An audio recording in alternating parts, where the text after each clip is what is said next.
Hello everyone, welcome to Lighting the Way Ministries. I am Sister Mary and I'm going to be ministering to you.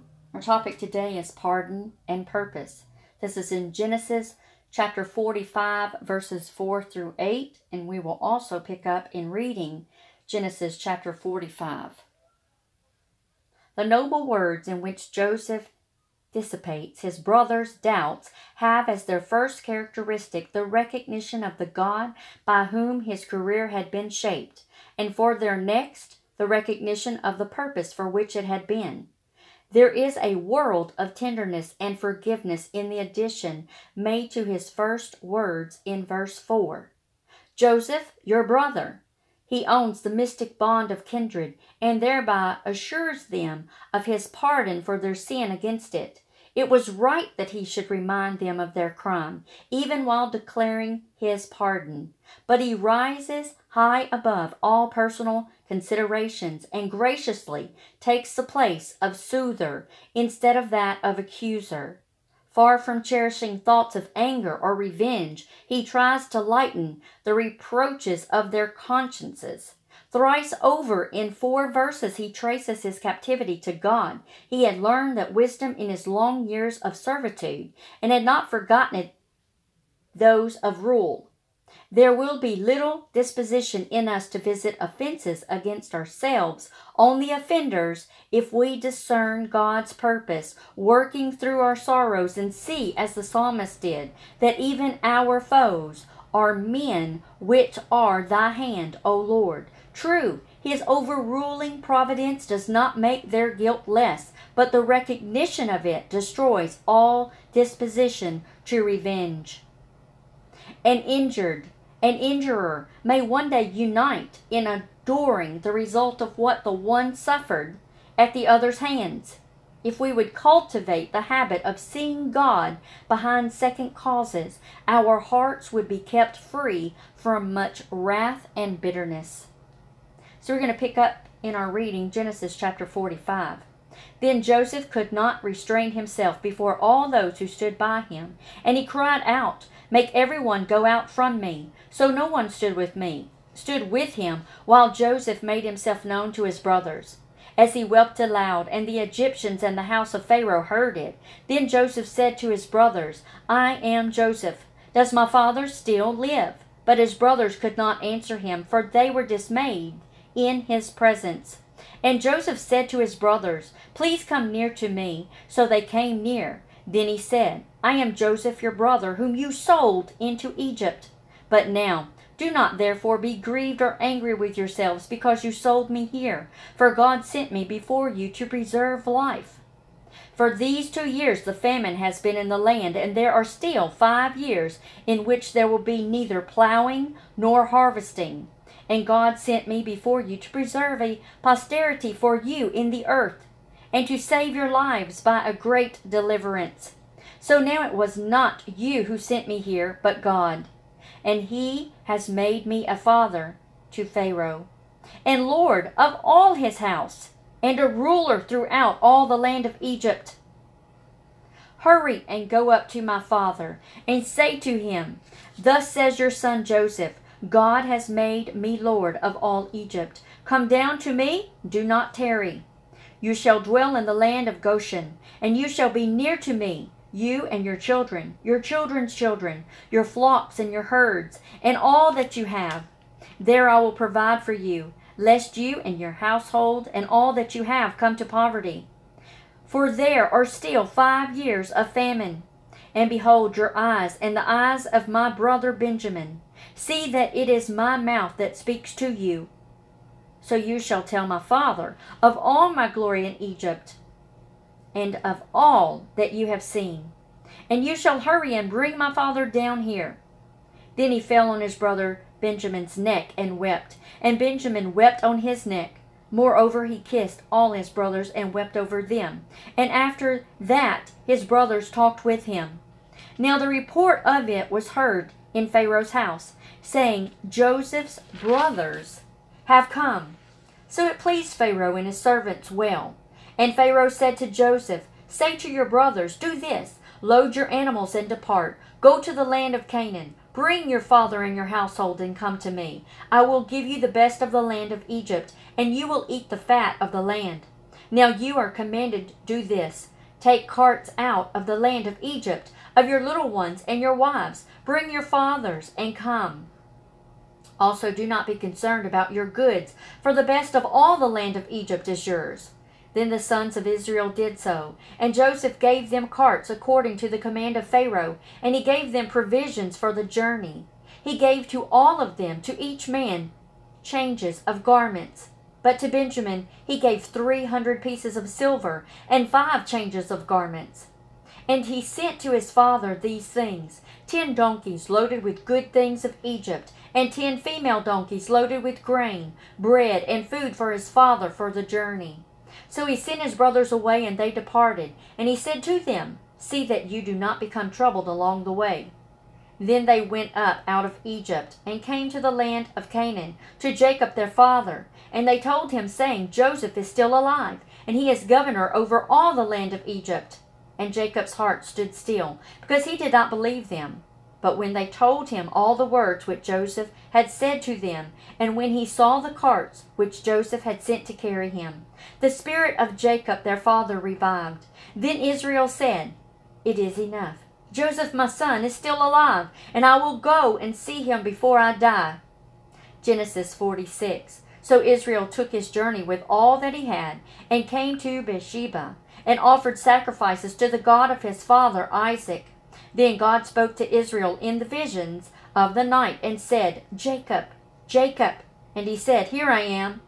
So he said, I am God, the God of your father. Do not fear to go down to Egypt, for I will make of you a great nation there. I will go down with you to Egypt, and I will also surely bring you up again, and Joseph will put his hand on your eyes. Then Jacob arose from Beersheba, and the sons of Israel carried their father Jacob, their little ones, and their wives, in the carts which Pharaoh had sent to carry him. So they took their livestock and their goods, which they had acquired in the land of Canaan, and went to Egypt, Jacob and all his descendants with him, his sons and his sons' sons, his daughters and his sons' daughters, and all his descendants he brought with him to Egypt. Now these were the names of the children of Israel. Jacob and his sons who went to Egypt: Reuben was Jacob's firstborn. The sons of Reuben were Hanok, Palu, Hezron, and Carmi. The sons of Simeon were Jemuel, Jamin, Ohad, Jachin, Zohar, and Shaul. And the son of the Canaanite woman. The sons of Levi were Gershon, Kohath, and Merari. The sons of Judah were Onan, Shelah, Perez, and Zerah. But and Onan died in the land of Canaan. The sons of Perez were Hezron and Hamuel. The sons of Issachar were Tola, Puvah, Job, and Shimron. The sons of Zebulun were Sered, Elon, and Zelalel. These were the sons of Leah, whom she bore to Jacob in Padan Aram, with his daughter Dinah. All the persons, his sons and his daughters, were 33. The sons of Gad were Ziphion, Haggai, Shunai, Esbon, Eri, Eredi, and Erilah. And the sons of Asher were Jimnah, Ishuel, Ishui, Beria, and Sarah, their sister. And the sons of Beri were Heber and Melchal. These were the sons of Zilpah, whom Laban gave to Leah his daughter. And these she bore to Jacob 16 persons.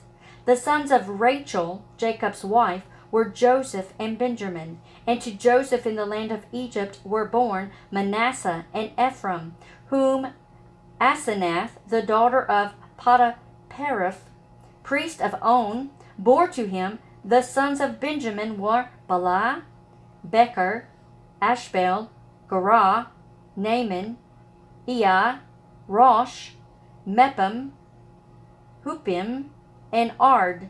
These were the sons of Rachel, who were born to Jacob 14 persons in all. The son of Dan was Husham. The son of Naphtali were Jazil, Gunai, Jazer, and Shalem. These were the sons of Beliah, whom Laban gave to Rachel his daughter, and she bore these to Jacob, 7 persons in all.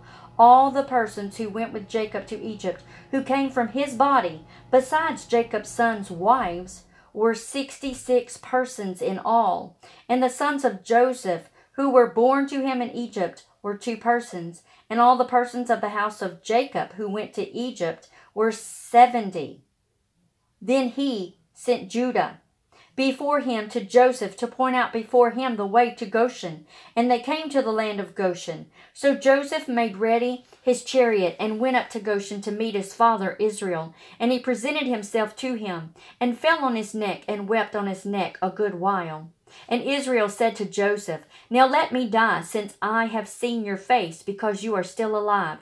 Then Joseph said to his brothers and his father's household, I will go up and tell Pharaoh and say to him, My brothers and those of my father's house who were in the land of Canaan have come to me, and the men are shepherds.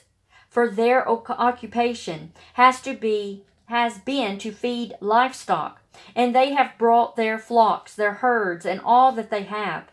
So it shall be when Pharaoh calls you and says, What is your occupation? That you shall say, Your servant's occupation has been with livestock from your youth even till now, both we and also our fathers, that you may dwell in the land of Goshen, for every shepherd is an abomination to the Egyptians. Psalm chapter 12, verses 1 through 8. Help, Lord, for the godly man ceases. For the faithful disappear from among the sons of men. They speak idly, every one with his neighbor. With flattering lips and a double heart they speak. May the Lord cut off all flattering lips and the tongue that speaks proud things. Who have said, With our tongue we will prevail. Our lips are our own. Who is Lord over us? For the oppression of the poor, for the sighing of the needy. Now I will arise, says the Lord. I will set him in the safety for which he yearns. The words of the Lord are pure words, like silver tried in a furnace of earth, purified 7 times. You shall keep them, O Lord. You shall preserve them from this generation forever. The wicked prowl on every side when vileness is exalted among the sons of men. Proverbs chapter 4, verses 14 through 17. Do not enter the path of the wicked, and do not walk in the way of evil. Avoid it. Do not travel on it. Turn away from it and pass on. For they do not sleep unless they have done evil, and their sleep is taken away unless they make someone fall. For they eat the bread of wickedness and drink the wine of violence.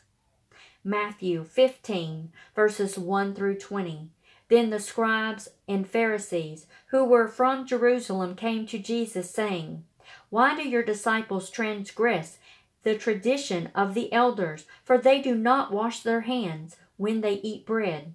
He answered and said to them, Why do you also transgress the commandment of God because of your tradition?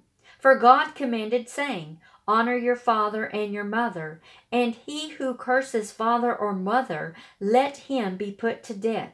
But you say, Whoever says to his father or mother, Whatever profit you might have received from me is a gift to God, then he need not honor his father or mother. Thus you have made the commandment of God of no effect by your tradition. Hypocrites! Well did Isaiah prophesy about you, saying, These people draw near to me with their mouth and honor me with their lips, but their heart is far from me. And in vain they worship me, teaching as doctrines the commandments of men. When he had called the multitude to himself, he said to them, Hear and understand. Not what goes into the mouth defiles a man, but what comes out from the mouth, this defiles a man. Then his disciples came and said to him, Do you know that the Pharisees were offended when they heard this saying? But he answered and said, Every plant which my heavenly Father has not planted will be uprooted. Let them alone. They are blind leaders of the blind. And if the blind lead the blind, both will fall into a ditch. Then Peter answered and said to him, Explain this parable to us. So Jesus answered, Are you also still without understanding? Do you not understand that whatever enters the mouth goes into the stomach and is eliminated? But those things which proceed out of the mouth comes from the heart, and they defile a man. For out of the heart proceed evil thoughts, murders, adulteries, fornications, thefts, false witness, blasphemies. These are the things which defile a man. But to eat with unwashed hands does not defile a man.